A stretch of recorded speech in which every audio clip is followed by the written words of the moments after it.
Good evening and welcome to this special conversation on brotherly love. I'm Ron Thompson, Program Director for WOL, WYCB, and WPRS in DC. Tonight, I'm bringing together five brothers in this virtual space to discuss, but not limited to, lessons, experiences, and hardships throughout life. We're going to rap about it. We're going to chop it up. We're going to break it down. We're going to make it plain. We're going to keep it real. And in the end, we hope to have shared some light, some insight, and some inspiration to brothers everywhere. Let me introduce my panel for tonight. Keith Battle is the founder and senior pastor of Zion Church, a church he started in the summer of 2000 that now has 3 locations in the Washington metropolitan area. We affectionately call the DMV. Pastor Battle also has a radio broadcast called The Weekly Wisdom on our sister station, WMMJ. Good evening, brother Pastor Keith Battle. Hey, Ron. Good evening. How you doing? It's great. It's great to be here with you, sir. Likewise. Anthony Lane is a retired U.S. Navy veteran, licensed residential real estate agent, and independent certified coach, trainer, and speaker with the John Maxwell team. Good evening, brother Anthony Lane. Going there. Glad to be on. Glad to have you. Gary Wingate is a senior wireless network engineer. His goal in life, build a legacy for his children, to do his best to uplift people of color and pay forward as much as he can. Good evening, brother Gary Wingate.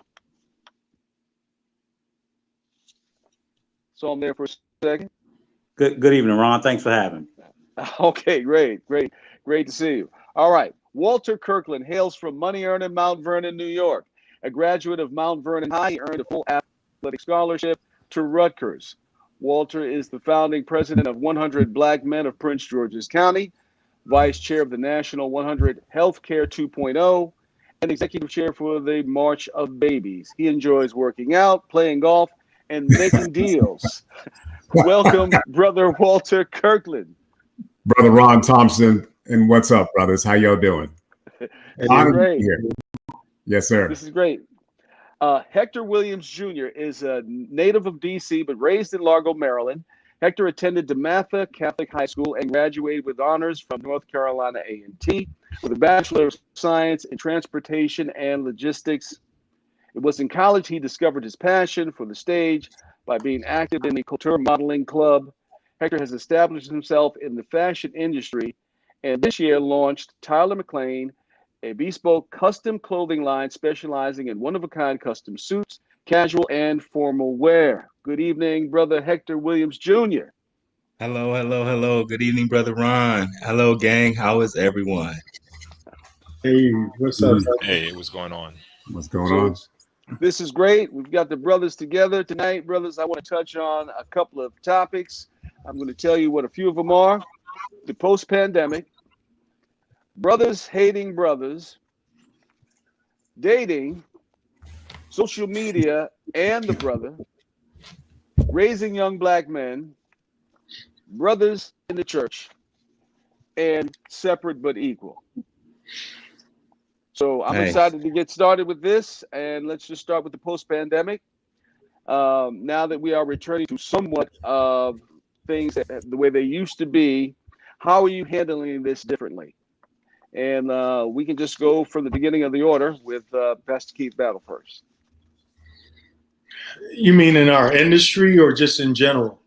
Just in general.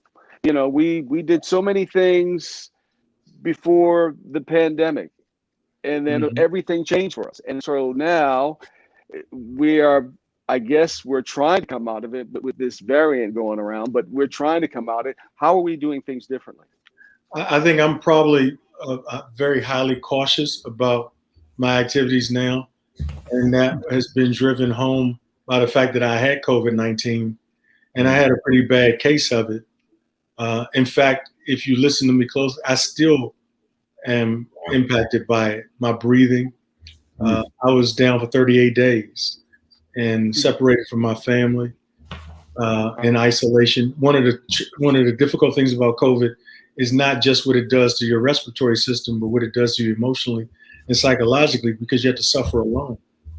And so I tend to be a lot more respectful of the power of that virus than a lot of people who haven't experienced it.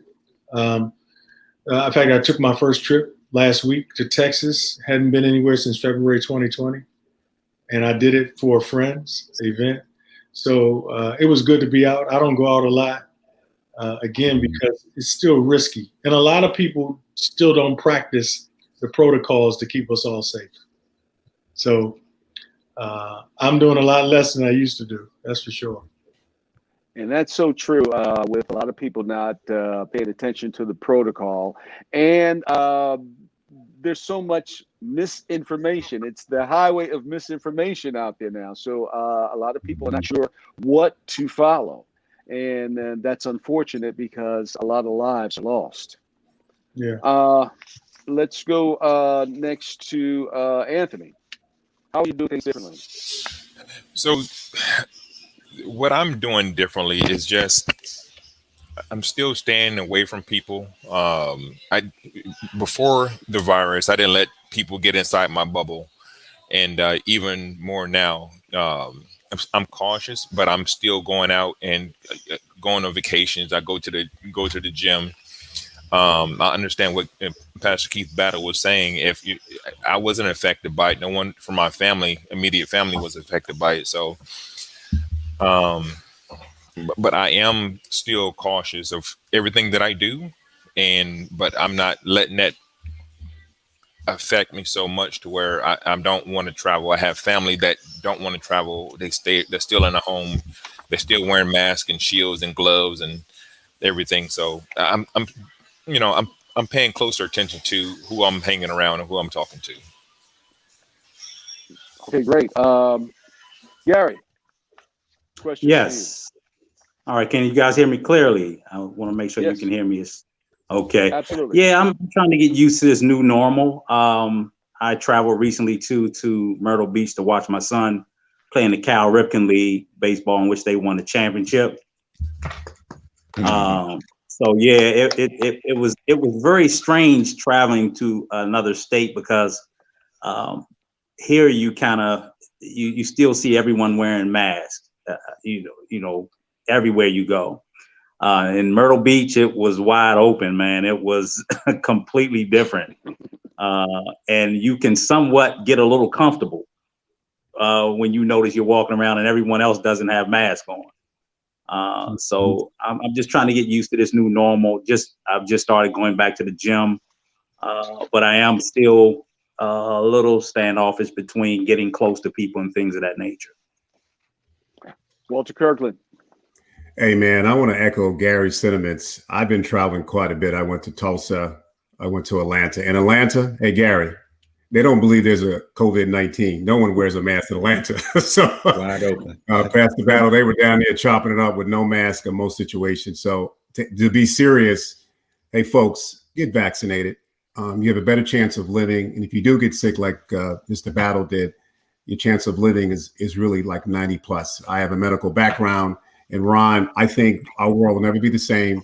We'll be in a hybrid model where we're going to have to wear a mask or a glove or be more cautious about where we go because this herd immunity is going to take 2 years, Ron. So we have a ways to go. And my life has changed indefinitely. We just have to be careful and be cautious and know your surroundings and don't trust people. I'm to a point now, Battle, where I want to ask them, show me your card. So it's crazy out there. So Yeah, for sure. Hector Williams Jr.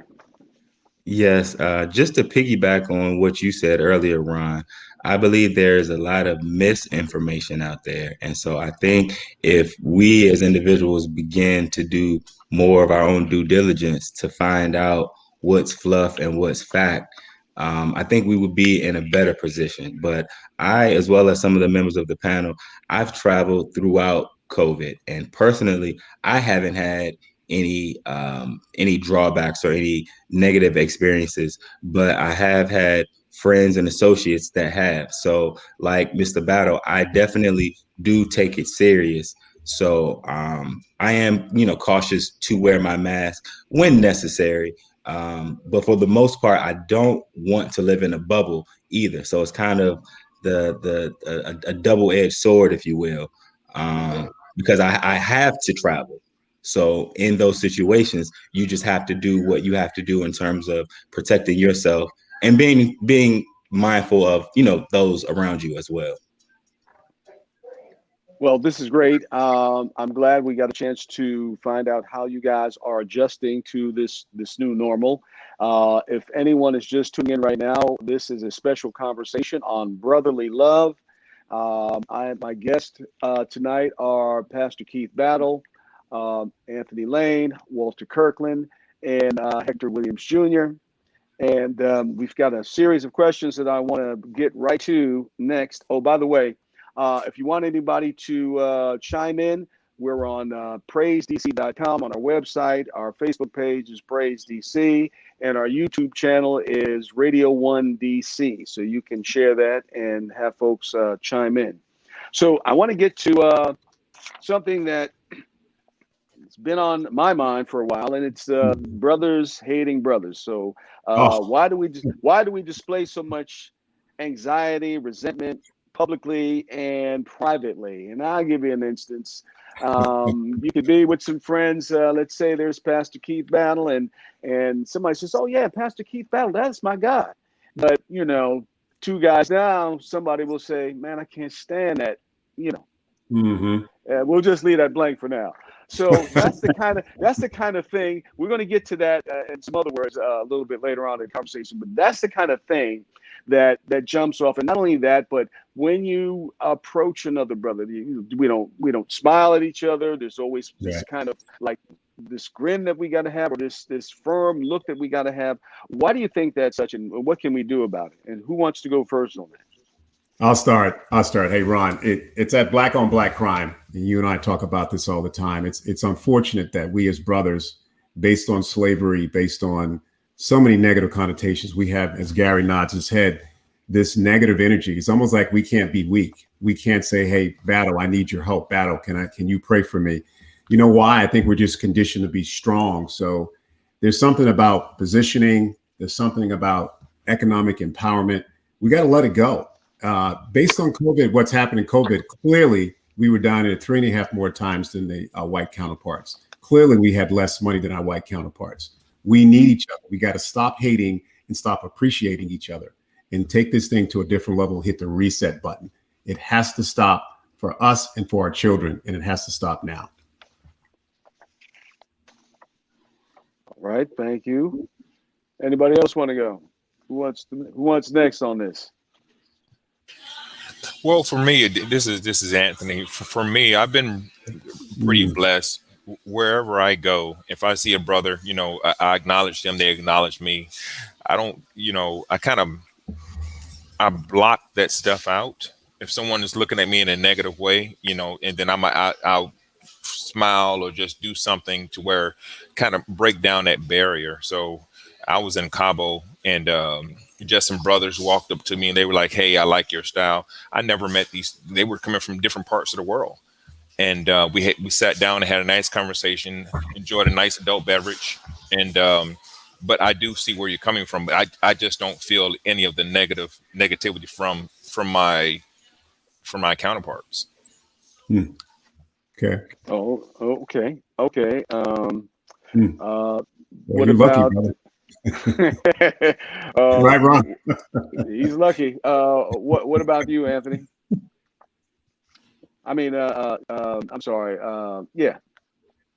I'll speak on that. Gary. I guess my experiences, man, has always been, as you say, when you travel, it's always refreshing to see another person of color wherever you go, and we always do this, as we know, the head nod. Mm-hmm. That's what I was going to get to. The head nod. It's a sign of endearment between brothers. If you want to say, and at times you will find certain ones that maybe go a different direction or won't speak where you don't see a lot of that, and you kind of just let it go. But I think it starts with respect. We got to learn to respect one another, and I always think that you got to be very careful how we talk to one another. I use a phrase my brother-in-law always would tell me.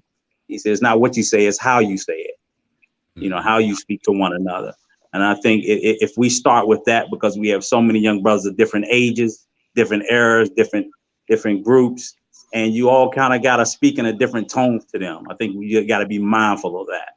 But the one thing I think for people of color, we always look for is respect. And going back to the sentiment of what Walter said, I think that started with that slavery, because we were so disrespected throughout, all people of color were disrespected on this planet for so long that, just the smallest things will set us off. Yeah, and just to piggyback on that, very good point. I think it all goes back to a lot of psychological things that we subconsciously may be carrying out, because there has been, like you said, Mr. Lane, if there's been times when you might acknowledge somebody or give them a head nod, and it might not be reciprocated, but you have to channel that and redirect that, or not give it so much energy so that that person doesn't react subconsciously in a way that won't be, so much positive. But the flip side of that is a lot of these youngins out here, they don't have these old cats to teach the game. And when I mean the game, is like the respect game, the street game, the code. These youngins are not playing by any rules. In respect, they have no idea what respect is. So I think each one teaching one will help, and just making sure, like you said, focusing more on the positive, even if we do encounter someone that may be seeming to go in another direction, or we may get another vibe about. All right, Pastor Battle. I know you might not hear a lot of this, but maybe you do. Oh, of course. I'm a black man. Before I was a pastor, I was a black man, as a black young man, as a black child. I think I want to go back to what Walt said. It starts with the systemic injustices and pressure that we face as a people. You can't put people under that kind of inequity and it not impact the way they show up in the world, right? So we're already up against it. And then you add to that, we've been trained not to like each other. So there's certain things that, so if society says a man with sagging pants and locks and tats and he's smelling like weed, he's to be, we think it's an injustice when the police harms him, but sometimes in our own psyche, we're like, what you doing, man? There you go. Like, so we don't naturally lead with love, because it's counterintuitive. To love on a guy who may not be presenting or showing up well is not a natural inclination. And I think it's a warped development of what true manhood is. So we had this manhood to say, I ain't no punk. So if you look at me wrong, if you ever watch a boxing match and the weigh-in, the psychology is, I'm not going to look away from you. We do the thing where they stand in front of each other. Stare down. The person that looks away is supposed to lose the fight. When we take that same mentality, you looking at me, what you looking at? What you looking at? What's up with you? So, like, you be 60 years old and still act like that. Right? Right. Because it's something that triggers in me. I ain't no sucker, man. Right? Like so that we gotta overcome that.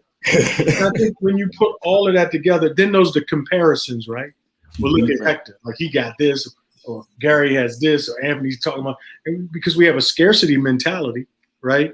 So we don't think it's enough out there for all of us. So if you got a little bit more, oh yeah, I could have had one. Oh, he think it's so many things, as Hector says, psychologically going on that we're not even conscious of when we interact with and see our own brothers. So when we say brotherly love, just like this, whatever we talk about tonight, it's a blessing, because we get to love each other, whether we've known each other before or not. Like, these are my brothers forever now. Like, whenever we see each other, like exchanging numbers. What are you doing? How can I support you? What you got going on? We're not even in the same industry. How can I get some of your apparel? How can I, play golf with you, or whatever you're doing? I think that's how we change the narrative in smaller settings like this. Absolutely. And we carry it out. In battle, what I do is I try to change the energy. Gary will tell you, I'll crack a joke, or I'll just say, hey, how you doing, brother? And I'll make them talk to me. Right, Gary? Even though they don't want to, but you just do it with you do it with brotherly love, because I don't have an agenda. So I change the energy in the room and make them talk to me. So you go against the grain. That's that counterintuitive. Counterintuitive. Yeah. Look, I'm not going to give you back what you're giving me. Right. And just because you're angry, I'm not going to be angry. I'm happy right now. And matter of fact, I'm going to tell you a joke and make you laugh. Okay. Yeah. So. Or how about this? What's wrong, man? Yes. It's like that's too weird for us to say, hey, Anthony, what's going on, brother? Right. Right. Just it's something else. We go like this day. Wingate said, he said we go like this. Like hey man, you good? Yeah. Everything good? Sometimes just paying a compliment to someone. If you pay a compliment to someone, it will change the whole structure of the way that person may respond back to you. That's right. Absolutely. Yeah. Like nice shoes, nice jacket. You know what I'm saying? Yeah. I said to Brother Hector, man, you looking good, Brother Hector. He's like, man, you looking good. It's the same kind of energy. Mm-hmm. And you made all of us, because y'all were looking so good, we all dressed up. Everybody stepped it up. Come on, man. That's what we do, right, Hector? That's what we do. That's what's up.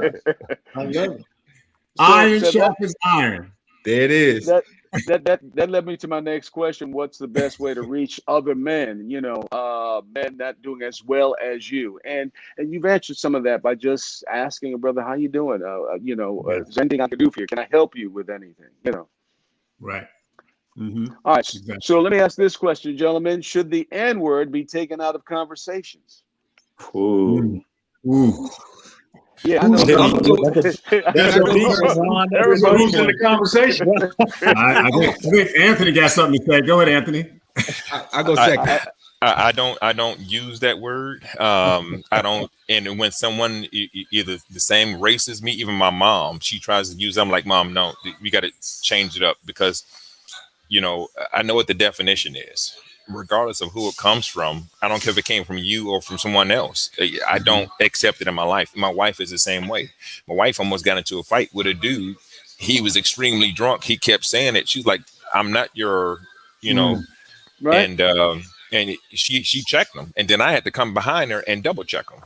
Mm-hmm. And then the other brothers that were around me, then they checked him. Not out of anger, not out of disrespect, but I don't believe in it for myself. Okay. I'm probably one of the younger ones on the panel, and yes, sir. And I'm keeping it 100. That's what we want. We want I use that. it. We want to keep it 100. So I guess my question would be, if we are to remove it, how? Because it's heavily ingrained. Heavily. It is. That's a good question. Well, Hector, he asked the question, do you think we should remove it? So maybe your generation feels it's in terms of endearment. And that's the thing. So we use it so casually and even like Anthony said, regardless of the definition, but I think we hold on to the definition. And I guess that gives us our justification for still using it for some of us. Yeah, go ahead, Gary. Hector, I'm gonna be on your side with this one, because I occasionally still use that word, as I do many words that I may not use all the time. Not in my house per se, not in my house as much. So my kids will tell you it's not like we willy nilly and we just throwing it around the house freely, so they hear it all the time. But if I'm with the fellas and it's at certain times I use it. It's not like I'm using it at work. So I would have to say I'm kind of touching both sides of that street right there, man. And I'm with you. I don't know if it's a good or bad thing. I just know I hate when someone tries to use it to divide people of color. Right. Let me put it that way. Right. You have certain people, and so that's what I would end with. So Ron, what I hate is when I see another race uses the word and they're trying to be like us. That bothers me. As Gary nods his head, and they use it in an inappropriate, like at a game or a basketball game, and they use the N-word and they're not black. That bothers me. So I think, to Hector's perspective, you can use it, but use it appropriately in a certain setting. But you know what happens with that? I'm sure Pastor Battle will agree, it may slip out at the wrong time. Mm-hmm. That's the only problem. When you have it in your vernacular, when you remove it, then you just remove it, because it's just a thing, and I'm older too. It's just a thing that we used to use it a lot back in the day. Really in a fun way. Gary and I used it playing golf. We hit that stupid shot. Yeah. Did you just do that? Yeah. Yeah, and I think it was used, in a very negative way in my past as well. Referred to somebody in a negative way. So, yeah. Yeah. So my next question: how do we as men define value in this world, relationships, etc., without finances being involved? I mean, what's true value to you? I didn't hear the question completely, Ron. I'm sorry. How do we as men define value in this world, whether it's relationships or without finances being involved? How do you define value in this world? Like, you don't need money to feel whole. Let me kind of kick it off. I think what I've learned thus far is that purpose can give you a sense of value. And I think if you try to find any sense of value in anything else, that's kind of where we get off. And I mean, I've done it. We've all, in some degree in our life, try to put value in other things, situations, people, jobs, and our kids, and they let us down. And if we define our value based on that, we're going to be in an uphill battle. So I think the more that we as individuals can tap into what our purpose is, then that can bring us more in alignment with not only understanding our values, but keeping true to what those values may be. Excellent if I point. can chime in, I think, and I kind of heard it differently, Ron. I think you said finances in relationships. I think we as a race need to do more planning financially. And I think when you don't do the planning intergenerational in terms of each generation, it causes a problem, a disconnect in the quality of life. It puts pressure on your relationship. So I think we have to do better planning as it relates to financial planning. That's how I read it in terms of being Black men and preparing for our family and for the next generation. Yeah, go ahead. Go ahead, Pastor. I like to jump in. I like to jump in and add to Walt's. Ron, as you spoke during the introduction of me, one of my biggest things, and my son would tell you, is that I feel the need that I want to build a legacy. I don't think too many people of color have built that legacy to catch up with our counterparts on improving the family structure as it continues to grow from generation to generation. And I think that has made me whole. Whether that's as Hector said, finding that passion or whatever else, that's my passion, and I enjoy that. I look forward to starting a legacy for my generation to continue on. And you're doing that without, well, not necessarily with finance, but just through love and just compassion with your family and share and that type of thing. Yeah, teaching your kids how to navigate through this world, because it can be very difficult and different for people of color, as you well know. Yeah, I would say I agree with everything everyone said, and sort of like what Hector was saying about purpose.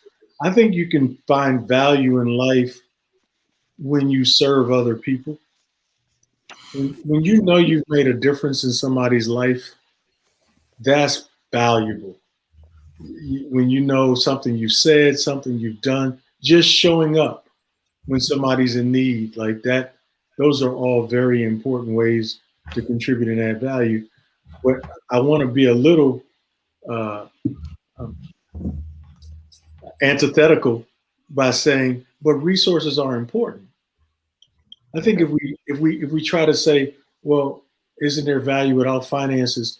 Yes, but there's also vulnerability without finances. It's part of the systemic inequities and injustices that we face. Because if we can't afford a lawyer, or we can't afford to defend ourselves in an unjust system, many of our people can't even get bailed out of jail because they have parking tickets or whatever. It's so much that resources empowers us to do to protect us from things as well. So I wouldn't want to say, let's just go out here and find our purpose and be nice guys.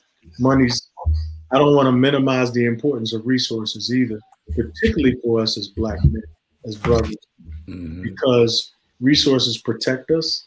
They can provide education for us. They put us in positions that will empower us for generations as well. So I just wanted to just add that. And I think that's what Walt was getting at too, planning financially. We have a saying with the 100 Black Men of America: what they see is what they will be. What they see is what they will be. So we have to exemplify that, Pastor. We have to show our youth, our kids, save that money for the rainy day like we used to do back in the day, Ron. My parents would tell me that. We don't do enough of that. We have to exemplify that example moving forward so the next generations can have the resources that the pastor talked about that we're lacking every single day. Hey, so I just want to add to that. I know you want to go to the next question there, Ron. How can you add value? How can you remove finances? Because I grew up on the west side of Chicago, and I know many people, even here in DC and Baltimore, that don't have finances. They have never left Baltimore. They never left DC. They never left Chicago. But if you give them a little of finances, they let them see more value that's around the world, outside of the state, outside of their city. Okay. I grew up with my lights being turned off, with no water, with roaches. There's no value in that. So you have to have some type of finances to see a bigger picture. And that's one of my dreams, is to own places and put people who are struggling and let them see a better life. Because if you don't see a better life, then you don't want to do better. Absolutely. If you knew better, you'll do better. That's how I feel. Okay. All right, this is a special conversation on brotherly love. Ron Thompson, Program Director for WOL, WYCB, and WPRS. And our panel tonight is Brother Pastor Keith Battle, Anthony Lane, Gary Wingate, Walter Kirkland, and Hector Williams Jr. So, gentlemen, we're going to move on to dating. Let's switch it up a little bit. When did you know she was wife material? Whoa. Hey, Gary, you take that one, Gary. No, I'll start. I'll start. Okay, go ahead. Go ahead. Oh, Ron, you're killing me with the questions, Ron. I knew she was wife material when I met her at an outing in the National Harbor, and we were planning an event, and it was raining outside, and she didn't run to cover her hair. She had on a denim jacket, Anthony, and she's just a natural, down-to-earth, smart Black sister who actually had a brain and was beautiful inside. That's when I know she was the right one, and she didn't run to cover up them, that hair weave. She don't have a hair weave. I don't know if I can say that part for me, but I'll say that I think I knew she was the one when I knew she didn't want anything from me but for me to just be me. And that right there was valuable to me. Because a lot of times you have individuals who want something from you. They just want to take, and not actually give, and not actually be there to support. And when I identified that she was genuinely there for me, to be me and support me, I was all in. You know what? I'm gonna shock you. I knew she was the one. Let me see. Our first date, I took her to the movies. And I said, "Do you want something to eat?" She said, "Yeah." I left and I was gone for a little bit. because Burger King was across the street and they had the 2-for-1 Whoppers. Oh man, that was your first date? Oh my God. 25 years later, we're still together. You cheat, man, Anthony. You cheat. For me, I think the question, I think what we're trying to give to the audience, the listening audience, is insight in what we're looking for as men. And for me, I got married early. I've been married 32 years now. And I think what is important is the maturation of the man himself.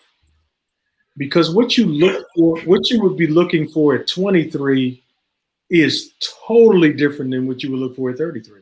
Say it. You're the same man, but you're the totally different man. I mean, just from 23 to 29, what you view is what you got to have. And I think it's difficult to know what you want when you don't know where you're going. Mm-hmm. And I think when I knew where I was going, what my purpose was, what I was destined to do and be, I knew I needed somebody who was riding with that. Mm-hmm. And that changed the perspective. And I didn't know that when I was younger. So I think a lot of it, and I also had a prayer list. So, I was praying like, God, I want this complexion. I want these attributes. But more than anything, what made me prepared for my wife was when I knew who I was and where I was going. Wow. And I can add on to that. You want fries with that? No. Yeah, I bought fries. I say that just because she is like Walter. Like my wife is so down to earth, and we push each other to greatness. We don't allow, and that was basically from day one. We wanted each other to do great. Right now, my wife makes more money than me, and then a couple years later, we always went back and forth. I'll make more money. She'll make more money. It doesn't matter. It's the same account. So, I don't have hangups, that some men may have hangups because their spouse is, doing better financially, but it doesn't take away from my manhood. And that's what I believe in. I believe in myself, and she believes in me, and I believe in her also. Hey, Ron, one last thing. When you find your soulmate, you kind of know it in your heart. And when I met my wife, in terms of the connection, I know it was my soulmate in terms of making that connection and giving me constructive feedback. It was a wonderful thing. And you kind of know that in your heart. So. Okay. So, I guess I'm the last one up right here. So let me, Anthony, I'm going to say we twins. I'm 25 years in. I guess I knew what was most important to me was always about family. The one thing I noticed where I knew she was the one was watching the way that she interacted with her mom and dad. I lost my dad at an early age, so I was raised as a single mom, and I always wanted that family structure. It was important for me to have my kids all by one woman, and God blessed me to have us 3 beautiful kids with just the woman that I'm still with. So it was the family structure and the way that I saw that she kind of interacted with her mom and dad and the family. And they have a big family, and which really love. And it wasn't so bad too, but that was what drew me in. That was it for me. Okay, so when in a serious dating relationship or committed relationship, are there rules of engagement that should be established? Absolutely. Yes. Trust is number one. Both my wife and I, we started off being a little jealous of if she talked to someone tried to talk to her, but we had to have that understanding that she's extremely gorgeous, I'm handsome, and you got to be well. Facts. Yeah, no, you keep it real. Yeah, keep it real, man. Keep it real. And so we both have great personalities to where we love talking to people. I can just walk up to a stranger right now and start talking to him, and she's like, Why are you talking to them? But there's no flirtation. We know how far to take the conversation. And so you have to have trust and knowing what your partner will and won't do. And I just want to piggyback on that. Lane, very valid point, because my wife and I are the same way. Personality wise, people kind of gravitate to us, but I'm more outgoing. So like you, I can go to the 7-Eleven and the clerk is my friend by the time I leave. And she's like, who's Johnny? And I'm like, yo, no, Johnny, he's the one at the 7-Eleven.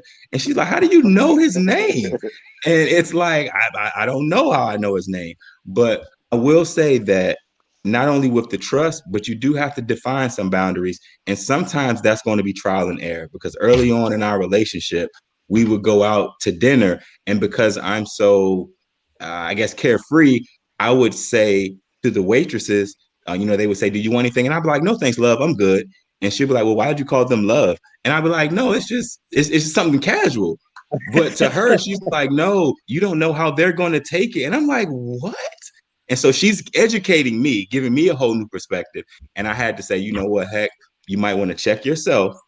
And for the satisfaction of your wife, you might want to reel it back, even though it's innocent. And so we had to, through trial and error, kind of figure those little nuances out. So I'm with you on that, brother. Is dating outside the race, is that disloyal? Oof. I think Ron and brothers. I disagree with that one. I think let me go first on that, Walt. Go ahead. Okay. No, I mean, if you find love, man, it's a beautiful thing, and you don't know who that's going to be with. And I think as we continue to evolve in this world, it's never going to be one race, and it's hard enough trying to find love within your own race, let alone trying to force it. I just think that, you just got to let it happen. And it'll find you.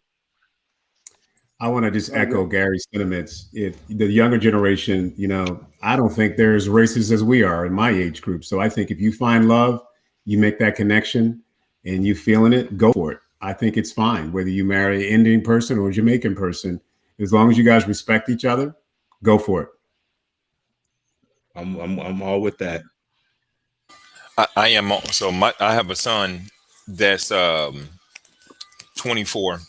He's 6'7", 210 pounds, extremely handsome, and he tried to date African American girls.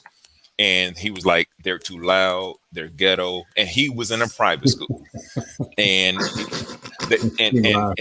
he didn't like their attitudes towards anything. They were like, give me money, give me this, give me that. But then he met a little Asian girl. She wasn't about gimme, gimme, gimme. So it's about who you connect with. And then he connected with her. So now he's turned off from black girls. Anthony, he don't want to go with Shaquanda anymore. Man, come on, Adam. Come on, man. Shaquanda, get over here. So, gentlemen, I was just going to say, we may not be able to say that dating outside of your race is disloyal, but I think it's difficult. I think there's a difficulty in it that we should be conscious of. You think about when you try to blend a family, right? You're bringing in people of the same race, and they're coming from different cultures and different backgrounds. And I say all relationships are blended. There are all challenges when you come from different backgrounds. When you come from different races and cultures, you add even more agita to the mix. Where do the kids go for Christmas? Well, you got to go to China, or we have, although it gives them maybe cultural diversity and of experiences, it's still different. There may be some challenges. And I think what happens when two people fall in love with each other, they usually can't see past that to look at what will this do? What will we raise children up in? What will be their challenges religiously, politically? philosophically. We love each other and we're vibing, but we all come. We have a different clan we bring to the table. My mama like cornbread, yours likes okra. I don't know. It's just you have to consider. Stir fried rice. Yes, sir, sure. Right. I just would like to take that into consideration. Beyond the love, it is the challenge that might come with just to count the cost. Right. I think it's more than two people come together. You're merging clans and families and in-laws and all of that means. Yeah. Okay. Final two questions on this the relationships here. Is there a double standard for men and women? In other words, women can have girl trips. Can guys have guy trips? Oh, I don't have a double standard. I'm all for guys trips, girls trips. I do heck trips. I'm for it all. You need to unwind and relax and woosah from everybody. The kids, the wife, the dog, the frog, all of it. I'm for it all. Yeah, I think, me too. Hector, I'm with you. I'm with you. My wife has her girl trips, and I definitely take my own trips. I think that's good for it. The kind of being away makes you appreciate that person even more. You kind of miss them, especially when you pissed at them sometimes. Yeah. I think, brothers, we need to get away, but we got to do it within guidelines and respect. And that's the only thing that happens. As Battle shakes his head. Boys will be boys, so we just got to kind of understand our limitations, right, Battle? Absolutely. And know what we are and what we're doing. So space is good, but you got to know your parameters. Absolutely. Agree. So what role does social media play in your life, in your relationship, and in your family? I want to go on a little bit more. Do you share your experiences with your significant other? Do you share pictures of your lady on your social media? If not, why not? And are you friends with her on your social media pages? Can brothers do that? Can we share our social media stuff? Well, you know what? I'll take this one. Okay. If you got an ugly girl, and you ugly, that's one thing. But if being serious, if you with this partner, if you with this person, and you two call yourself in a relationship, then you should put it on your social media.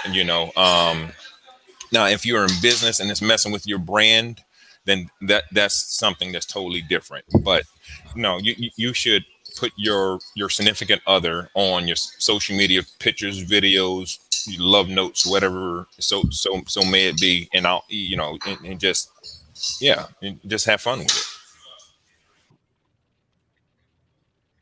What about sliding into the DMs? No, I'm about business, and so unless I'm sliding in your DM to sell you something, give you a coaching product or help you buy a house, I'm not sliding in your DM for no reason. I have no reason to. Yeah, and those are the things we were talking about earlier, like the boundaries. You definitely have to set boundaries. And social media. Just using that word sliding in the DM, man, is wrong. Well, that's a term. It is a term. Yeah, now. I know. And it's used quite frequently. You slide anywhere, that's not good. All right. So how would you playing baseball? How would you prefer me to? How would you prefer me to position that? No, that's right. That's about accurate. I think there's so many different identities on social media that you don't know who you're talking to. So you have to be very cautious. I forget who said, I do a lot of marketing and media stuff to try to promote. And I've sold several cars, tickets. So I think that's the best thing about social media. But the DM piece, you just don't know. It's so many crazy people out here that with COVID and the world we live in, you just don't know. So I think that's a no-no. All right, so this is a special conversation on brotherly love with our guest, Pastor Keith Battle, Anthony Lane, Walter Kirkland, Hector Williams Jr., and Gary Wingate. So I want to switch the topic over to raising young black men. I don't know if you have all have sons, but I want to talk to you about this, raising young black men today. What is most important to share and teach? Who wants to go first on this? If you don't mind, I would like to start first with that. I think definitely we spoke on this, spoke on it in a different entity, but I think finance is one. I think finance is very important to teach your kids about finances and credit. Credit would be, to me, at the top of that list. On that, finances, credit, how to, and then just my everyday living with my wife, letting my son see how I interact with his mom. I think those are some of the key valuable tools to start with.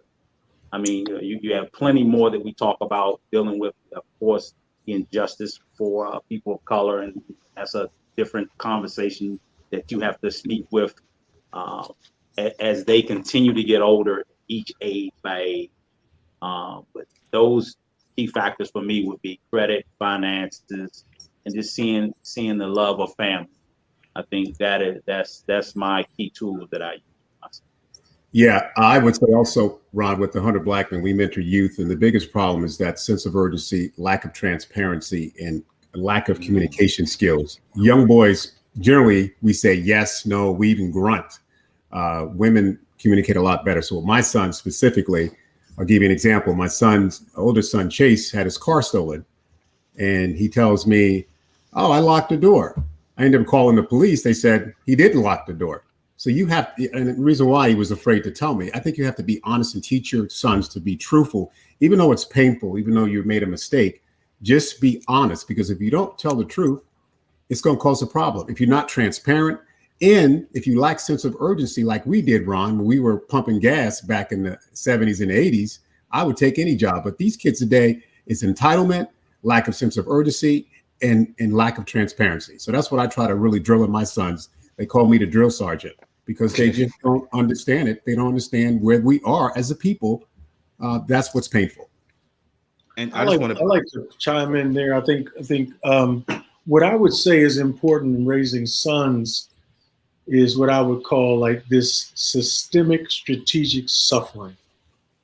Like, I think at various stages of their development, we have to allow them to suffer the consequences of their own choices, not always protect them from pain, because there's certain muscles you have to develop as a man. Financial responsibility, as Gary said, being able to tell the truth, being able to speak. And you don't learn those things without pain. You don't learn how to get good credit till you mess the credit up that you had, right? So taking away things from them that we're taking care of for them, so they learn how to take care of themselves, like paying their own cell phone, paying for a car note, learning. When a child gets a car, they don't understand that we got the tags put on the car, we're paying the insurance on the car, we do the registration. No, you got every 2 years, you can get a notice, you get a sticker on the back, you got to take care of it. That's $70 in Prince George County. So that's how they become a man, when we stop taking care of them and letting them, being there for them all the time, but making sure they have to work to struggle, because I think for many, our success becomes their weakness. So because we can provide all these things, because we can go on the car dealership and buy them a car and do all these things for them, they haven't had to grind to get it and work at the gas station pumping gas. They don't want to do it because they didn't have to. Right. Because in their bedroom is a laptop, an iPad, what is it called? A PS5, a television, a flat screen, and a fish sandwich. And they can Uber Eats.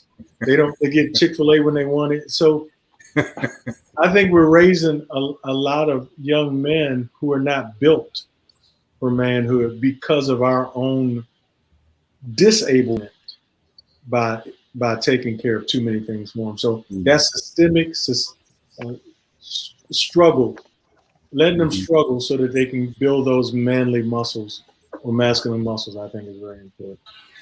Yeah, for me, I have a son that's at the University of Chicago right now, and he we're I know what Chicago is about, but I went to go see him 2 years ago, and he was like, "Dad, I know how to walk around. I'm good. You taught me good." And and then my other son lives down in Houston, so I teach them what to look out for before they even left home, coming up as young men. How to wear their clothes, how to be respectful to themselves, to others, and just how they just handle themselves. If you are standing on the corner looking like a thug, and then when the police come, you want to run even though you didn't do anything, don't put yourself in those situations. So yeah, that's what I do. And just to piggyback on what everyone said, but that last part, that's what I try to instill in my son. Just sharing with him how things may be perceived in the world, regardless of your motive. But like you said, if you are on the corner and your pants are hanging halfway down your butt, bro, come on. You're going to be looked at a certain way. And yes, that may not be good or bad, but that's the reality of things. And so what I want to teach and instill is the reality in which the world that we live in. And we all know times are changing and has been for a while now. And the other piece I would like to say, on top of the communication and transparency, is teaching them emotional intelligence, because being able to navigate in this world with the ups and downs that we will encounter as Black men, um, it's going to be tough. It is going to be tough. And that is something that is not taught in schools, along with what you said, Gary, financial literacy, not taught in schools, credit. A lot of these things are not taught traditionally in schools. And I think those are some of the fundamental and foundational pieces that we need to get back to in order that our young men will be our, more successful predecessors, if you will.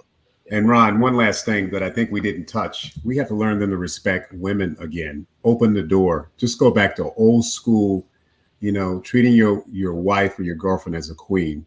We have to do that, because the stuff we hear, the B word on the rap attacks, which, Ron, I know you hear all the time in the radio business, is so painful. And we got to understand, this is the mother of our child. This is our queen. And that's what we really have to do with these young boys, to understand their roles, because now that role is getting crossed, right, Battle? They're starting to do things like mommy versus what the man is supposed to do. We got to clearly define those roles early and often. Agreed.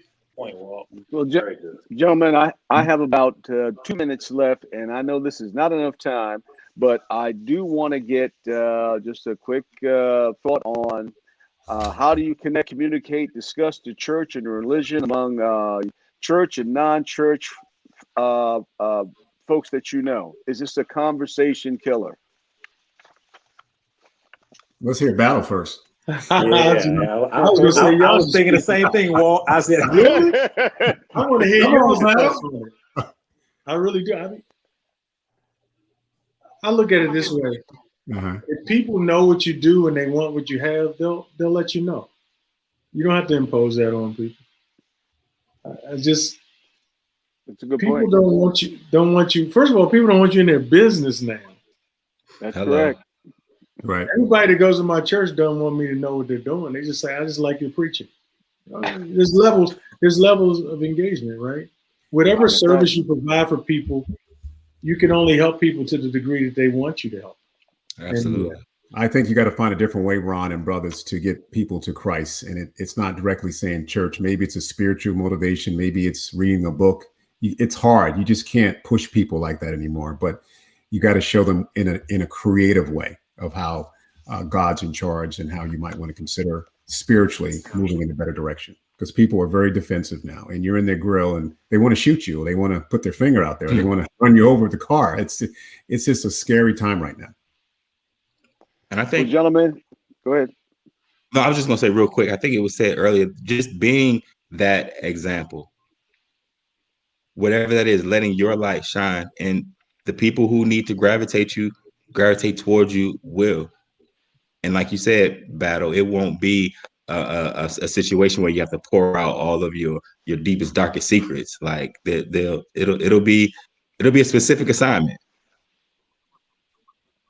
Pastor Keith Battle, Anthony Lane, Gary Wingate, Walter Kirkland, and Hector Williams Jr. I feel like I've made a connection with you brothers. Let's hope we can stay together and connect, and maybe we'll expand on this. Maybe we'll get 5 other brothers to have the same kind of conversation. We'll keep this thing going. Let's see how we can connect and grow together as brothers. I appreciate the conversation. It's a special conversation on brotherly love. Thank you all, and you'll have a good night. Thank you, Ron. Thank you, brother. Be safe out there. Thank you. All right, guys. Be safe as well. Did great. Pleasure to meet you guys. All Appreciate right. you all, brothers. Peace and hair grease. Appreciate you. All right. That's right. Appreciate